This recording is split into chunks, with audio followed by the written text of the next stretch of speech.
자, 우리가 이제 앞에 강의를 통해서 이제 맹자 안에서의 사상적인 깊이, 인의 이런 얘기를 했고, 자기 수양의 관점에서 우리가 이제 미셸 푸코, 후기 미셸 푸코나 계몽, 칸트의 계몽을 보면서 이제 이 강의를 시작한 거니까 자기 수양이라는 관점을 제가 강조했고, 그래서 맹자한테는 자기 수양의 관점이라는 게 여러 가지가 있는데, 어떤 욕망을 다스리는 관점에서 존양, 확충 뭐 이런 게 있었고, 그다음에 지식의 관점에서 양지를 개발시키는 방법이 있다. 뭐 이런 얘기를 했어요.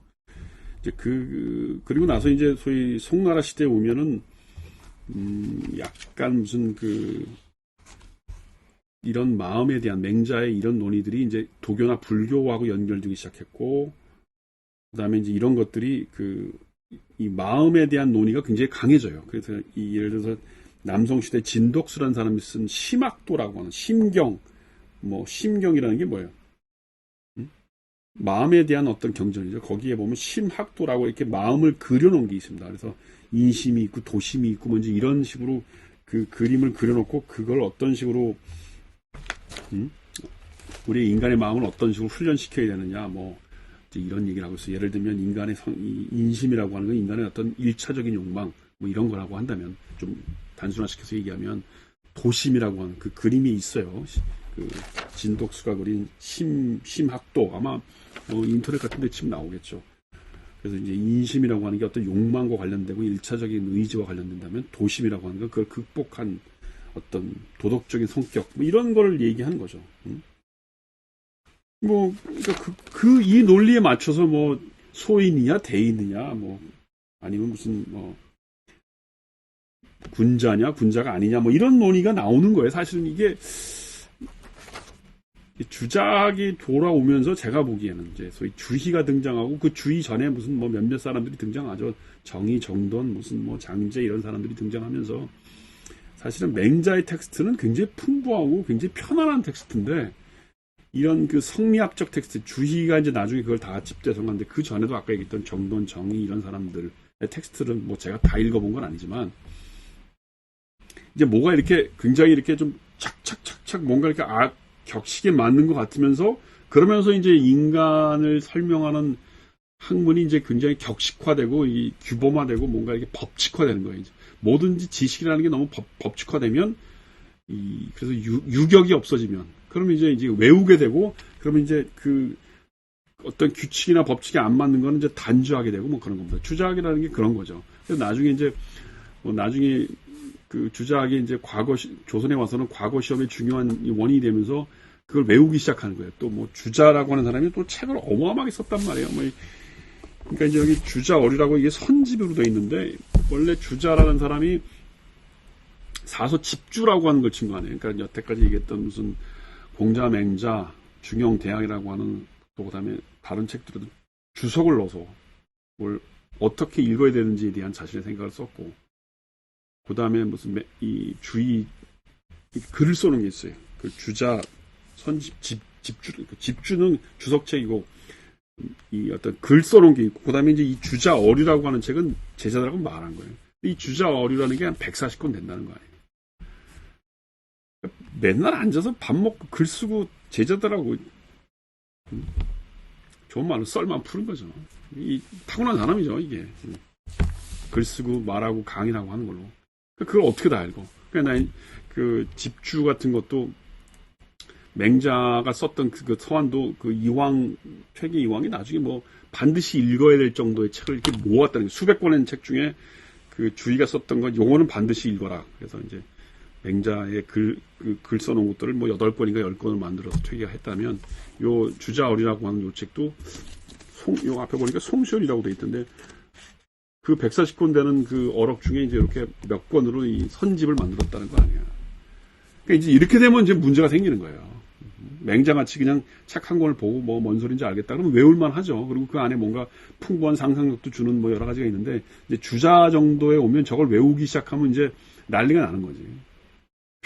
뭘 하는지도 모르고 외우는 거야. 예전에 그랬다는 거 아니에요. 거기서 과거 시험 문제가 나오고 하는 거니까 그때부터 이제 인간에 대한 학문이 본질적인 것은 다 없어지고 이제 뭐 이상한 걸 자꾸 외우게 됐다는 거예요. 어쨌든 이 심경이라고 하는 그 심학도 같은 걸 보면은 이 인간이라고 하는 경향을 이렇게 그림으로 만들어내고, 그래서 인심과 도심 사이에서 뭐 훈련을 해서 욕구를 좀 억제하면 도심으로 간다. 뭐 그러면서 이제 그 욕구에 대한 뭐 논의들, 그러면서 이제 여러 가지 무슨 리가 뭐고 기가 뭐고 이제 이런 말들을 쓰기 시작하기 시작한 겁니다. 근데 그 논의 자체는 그렇게 어려운 게 아니에요. 그냥 뭐 그 맹자가 이미 얘기했듯이 뭔가 이 본성에 도달하기 위해서 욕망을 좀 억제하고 자신의 어떤 마음을 자꾸 존양하고 확충한다, 그 얘기예요. 자신의 욕구를 좀 잘 다스리라는 겁니다. 이게 이 육아 사상의 기본이라는 게 뭔가 자기 감정이 있는 대로 드러나는 건 좋지 않다. 그러니까 뭔가 절제라고 뭔가 사리를 분별해서 뭐 보고 마시고 먹고 하는 걸 좀 적절하게 해라. 뭐 그 얘기죠. 그거 상식적인 얘기 아니에요. 그걸 뭐 어렵다고. 근데 이제 이게 명칭을 붙이기 시작하면 이제 구라가 되는 거죠. 뭐 니가 어쩌고 기가 어쩌고 뭐. 나는 그런 건 좀 싫어. 그렇게 공부하고 싶지 않아요. 뭐 나는 유학을 공부하고 뭐 맹자나 주의 책을 읽는 거는 뭐 난 사실은 굉장히 재밌어요. 나는 전공이 서양 철학이지만 뭐 이번 강의를 위해서 그렇고 예전에도 그렇고 이렇게 맹자나 주위의 텍스트 읽어보면 재밌어요. 뭐 상상력을 줄 수 있는 게 많아요. 그런데 그 왜 전공자들이 하는 짓들이 있잖아. 말 만들어내고 뭐 어려운 용어들 쓰고 막 그러면 이제 그때부터 제가 식상하기 시작하는 거예요. 그래서 제가 사실은 뭐 글도 안 쓰고 강의도 안 했는데 이번에 용기를 내서 하는 거니까 전공자들은 보지 마시고요. 자, 그래서 뭐 진덕수가 썼던 그 심경에 보면 어떻게 하면 그런 일차적인 욕망, 인심을 극복해서 도심으로 가느냐, 뭐 그런 얘기에 대한 그 그림에도 그게 써 있다는 거예요. 뭐 예를 들어 신독이라는 게 뭐 신독. 진실하게 혼자 있을 때도 혼자 있으라는 게 진실하게 있으라는 거예요. 극복, 심재, 구방심, 정심, 42부 동심, 뭐 이런 말들이 이제 나오는 거예요. 이때부터는 이제 어려워지는 거죠. 맹자하고 느낌이 다른 거죠. 벌써 뭔가 이렇게 단계를 나눠내고 막 여러 가지를 만들어내는 거예요. 사실은 근데 이게 나중에 이퇴계나 율곡에도 오면 이런 말들이 등장해요. 우리나라 말에. 그래서 자신의 의지나 행동을 어떻게 하면 이걸 잘 극복해서 도심으로 만들까 하는 얘기인데, 저는 썩 그렇게 이런 걸 육아에서 위기지약이라고 했다는 거 아니에요. 자신의 심정과 의지를 다스리는 학문을 위기지약이라고 했다는 건데, 하여튼 나는 그 정도로 해서 충분히 이런 심경 얘기를 할 수 있고, 그 다음에 이제 이 주자 어류, 요건 조금 볼 필요가 있는데, 여기 보면 이제 이 책에 여러 가지가 있지만, 인간을 설명하는 방식 중에 이제 이 책의 세계의 구조라고 하는 이 4장이 뭐냐면,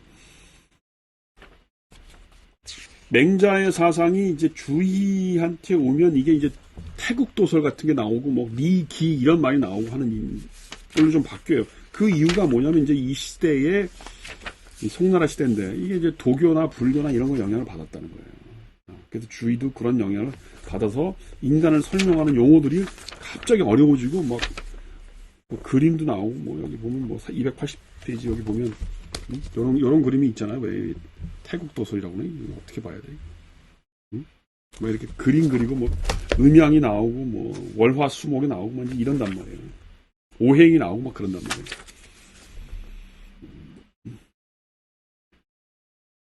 근데 이게 참 뭔 소린지는 알겠는데 이걸 읽기 시작하면 참 그래요. 여기 보면 이제 이 태극에 따라서 리성 284페이지인데 다장에 보면 태극은 음양 오양의 기에 대해 리 또는 성이라 불리고 계물 혹은 그 집합체에 내지하는 궁극적인 원리가 된다. 그러니까 리하고 기라고 하는 것이 있고 성이라고 하는 게 이게 이제 기본적인 하늘의 법칙이라는 거예요. 그리고 태극 음양의 동정이라는 게 움직이는 거죠. 그대로 마음의 동정이 되고 말하자면 생성의 시간이 내재적 시간이 되어 다시 움직이기 시작하여 제2장에서 언급한 경이나 이발, 미발과 같은 인간학으로 전개된다. 이 말이 이제 사실은 주의가 쓰는 말들이죠. 요 정도까지는 합시다. 성, 경, 미발, 기발, 이런 정도는 우리도 이제 쉽게 얘기할 수 있는 거죠. 뭐 여기 뭐 이제 290페이지에 보면 니는 하나지만 사람들이 나누어서 살면진다 이거죠. 요런 말은 굉장히 의미가 있어요. 니일 분수라고 하는 건데, 니일 분수라는 게 뭐냐면, 니라고 하는 건 하늘의 법칙이에요. 그러니까 그거는 하나예요. 근데 그게 사람들한테 나눠지면 그건 다 다른 형태로 나타난다는 거예요. 그게 니일 분수라는 겁니다. 그러니까 사람의 어떤 기질들은 조금씩 달라진다는 거죠. 여기서 끊고 갑시다.